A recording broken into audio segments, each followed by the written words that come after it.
Buenos días, buenas tardes, buenas noches, depende en qué horario estés viendo este video. Bienvenido a mi canal Tip Histórico. Ya sabes que para suscribirte a mi canal no dejes de hacer clic aquí debajo o de compartir este video con quien vos consideres que le puede interesar. En el día de hoy te voy a estar hablando sobre un evento en la historia americana sumamente importante del siglo pasado, es decir, del siglo XX.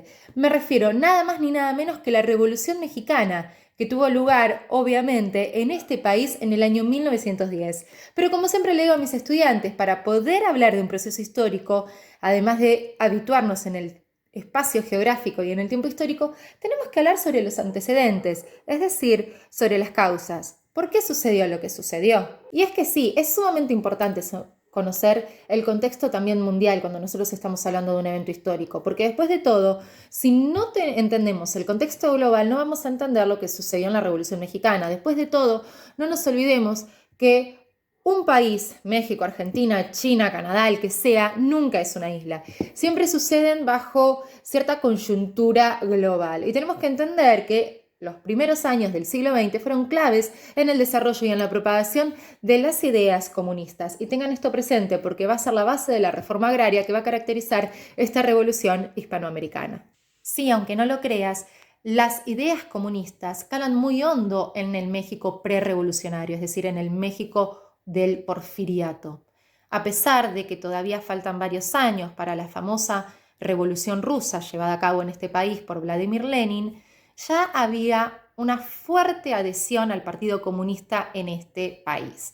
No nos olvidemos que exponentes del arte mexicano como Diego Rivera y su esposa Frida Kahlo van a ser adherentes a esta ideología política. Tal es así que en la década de 1920 van a recibir y van a refugiar en su casa de México a Trotsky, quien era comunista y se escapaba de Stalin, que lo estaba persiguiendo en Rusia. No nos olvidemos que a la muerte de Lenin en 1924 había dos posibles sucesores, Trotsky y Stalin. Y Stalin, para quedarse en el poder, manda a perseguir y asesinar a Trotsky. Si no hubiera sido por Diego Rivera y por Frida Kahlo, Trotsky hubiera muerto o se hubiera tenido que exiliar en otro lado y a lo mejor lo encontraban, ¿no? Tuvo que cruzar todo el océano para escaparse de José Stalin.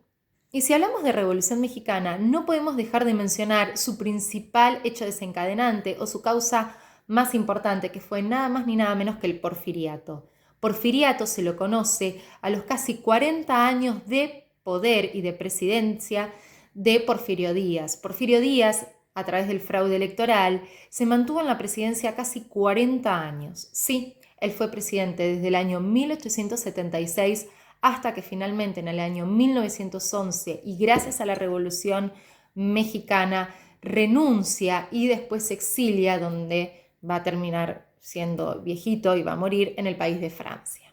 ¿Y por qué la época del porfiriato, estos casi 40 años de gobierno de Porfirio Díaz, fueron tan duros para México? Bueno, primero porque el 90% de la población de aquel entonces vivía bajo la línea de la pobreza. La mayoría eran campesinos y obreros que no podían llegar a fin de mes y que debido inclusive a sequías que azotaron este país no tenían para comer, padeciendo grandes hambrunas. Además, Porfirio Díaz siempre incentivó las inversiones extranjeras de empresarios de otros países y ellos eran ese pequeño porcentaje de la población que sí vivía bien y que eran de la clase alta, eran aristocráticos, es decir, que la brecha social y la brecha inclusive política era muy grande, mucho mayor que a la de otros países latinoamericanos en ese mismo periodo. ¿Quiénes eran estos extranjeros que eran dueños de la mayor parte de la tierra mexicana? Principalmente norteamericanos y europeos. Y también tenemos que hablar de la corrupción con la que gobernó Porfirio Díaz todos estos años. Corrupción, es decir, él era comprado con dinero para favorecer a esta minoría, a esta élite terrateniente extranjera en desmedro del verdadero mexicano y en desmedro de los campesinos y de muchos nativos americanos. A esto se suma que no habían derechos laborales para los trabajadores, es decir, que trabajaban horas muy largas cada día, no tenían descanso dominical, no tenían vacaciones pagas. Bueno, no era muy común en ese contexto, ¿no? No era muy común en otros países tampoco a principios del siglo XX, pero las condiciones de explotación y de expropiación de tierras eran moneda corriente. En este contexto, sumada a las ideas socialistas y comunistas y de reformas que había en ese momento en otros países del mundo, fueron el caldo de cultivo de lo que se conoce como la Revolución Mexicana. En el año 1808 Porfirio Díaz dice que está cansado de ser presidente, entonces busca un reemplazo dentro de más o menos los mismos compañeros de fórmula.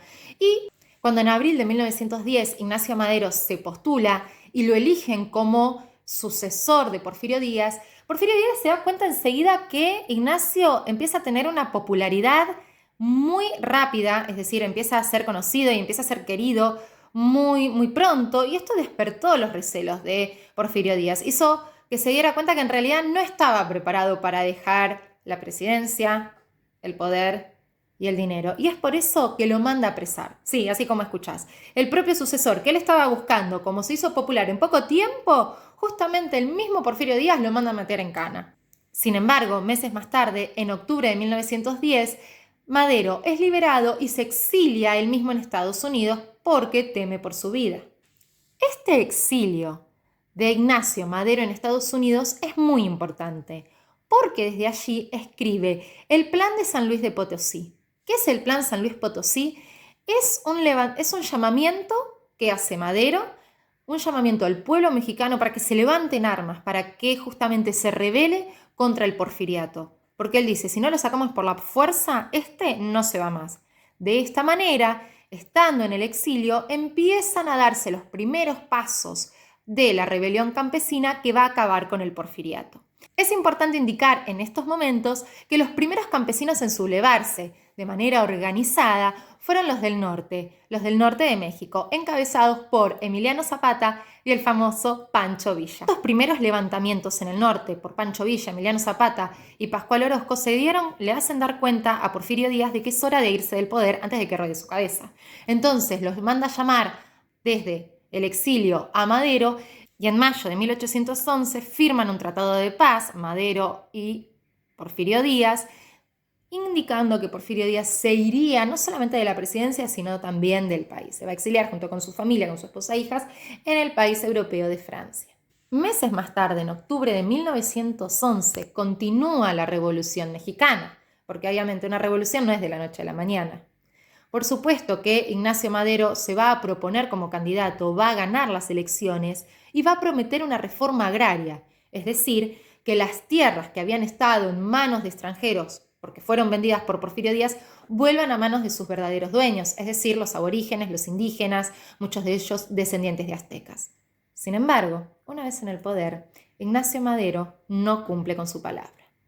Ese mismo año, Emiliano Zapata, al ver que Ignacio Madero no cumple la reforma agraria, lanza el famoso Plan de Ayala, en donde manifiesta que Ignacio Madero, lejos de ser la contracara de Porfirio Díaz, llevó más desigualdad social y económica a México. Sí, más todavía. Este Plan de Ayala, lanzado por Emiliano Zapata, fue muy importante porque propone la expropiación de tierras y además la igualdad ante la ley de los campesinos y también de los indígenas y mestizos, que era el 90% de la población mexicana.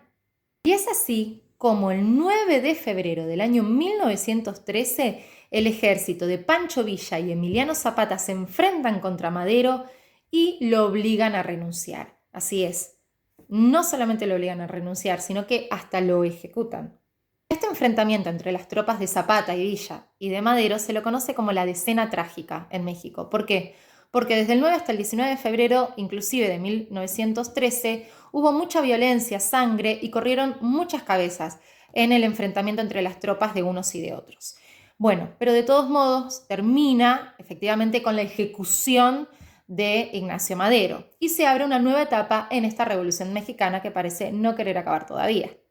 En este momento de la historia de la Revolución Mexicana, el nuevo presidente será Victoriano Huerta, que promete aires de cambio. Sin embargo, es la restauración del mismísimo porfiriato. Es por eso que se lanza una revolución constitucionalista de todo el país, los campesinos, los indígenas, los mestizos y los personajes como Emiliano Zapata, Pancho Villa y Pascual Orozco que les mencioné anteriormente. Los del norte, más Venustiano Carranza, que era el gobernador, van a proponer una reforma agraria que al fin de cuentas sí se lleve a cabo. No nos olvidemos que la historia de la Revolución Mexicana es la historia de justamente el deseo de los campesinos por mejores condiciones laborales y mejores condiciones de vida. No pedían tanto, ¿no les parece?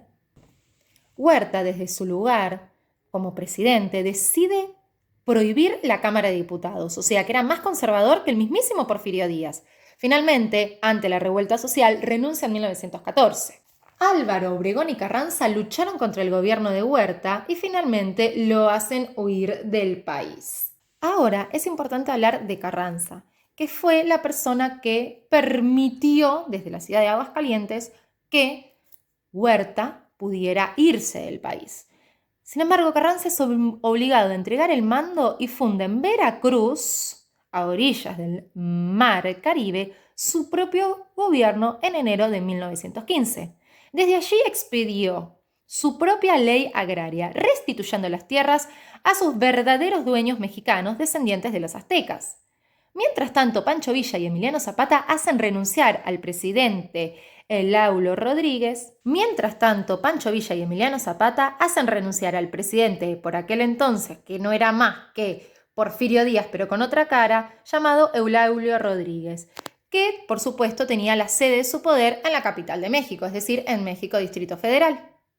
Y si ustedes se piensan que la historia de la Revolución Mexicana acá termina, no, están muy equivocados. Todavía faltan 3 años de conflicto y de luchas territoriales y de luchas por el poder para que efectivamente se lleve a cabo y se implemente legalmente la redacción de una Constitución Nacional que reconozca la importancia de la revolución agraria que tanto se buscaba.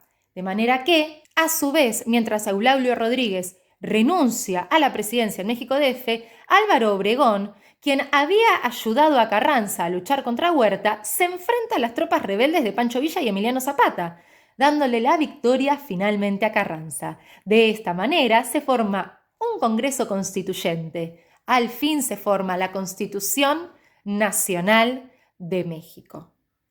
Este Congreso Constituyente fue clave en la historia mexicana, porque será este Congreso el que permita redactar la famosa Constitución Nacional tan esperada por todos los mexicanos y mexicanas. Esta Constitución Nacional es sumamente importante porque primero prohíbe la esclavitud y además, sí, esclavitud, como escuchaste. Esto sucede en el año 1917 y todavía había esclavos en México. Pero eso no es todo. Esta redacción de la Constitución Nacional Mexicana es sumamente importante porque además logró la división de poderes, es decir, implementar la República Mexicana. Sancionó la ley laboral que le daba derechos a los trabajadores. ¿Cuáles eran esos derechos? Jornadas de 8 horas por día, vacaciones pagas y fin de semana garantizado al descanso y familia. Además, fue importante porque significó la secularización del Estado y de la Iglesia. No nos olvidemos que la Iglesia tuvo un rol muy importante durante la época del Porfiriato, apoyándolo en todas las decisiones que tomaba. Garantizó la libertad de cultos, esta Constitución Nacional, la libertad de expresión, se nacionaliza el petróleo y además se vuelve a estructurar la política, la economía y la sociedad de los mexicanos. ¿Qué quiero decir con esto? Que esta Constitución Nacional no solamente trajo nuevas leyes y garantías para los trabajadores, sino que también restableció la forma de gobierno mexicano y le dio visibilidad a las clases obreras, mestizas e indígenas. Así que después de 7 años de enfrentamiento podemos afirmar desde hoy, 2021, que la Revolución Mexicana, a pesar de la sangre y la violencia que significó, fue todo un éxito. Si te gustó este video y si sentís que te enseñé algo, si tenías dudas respecto a la Revolución Mexicana y te pude desasnar, por favor no dejes de suscribirte a mi canal y de compartir este video con quien vos consideres que necesitas saberlo. Muchas gracias y hasta la próxima.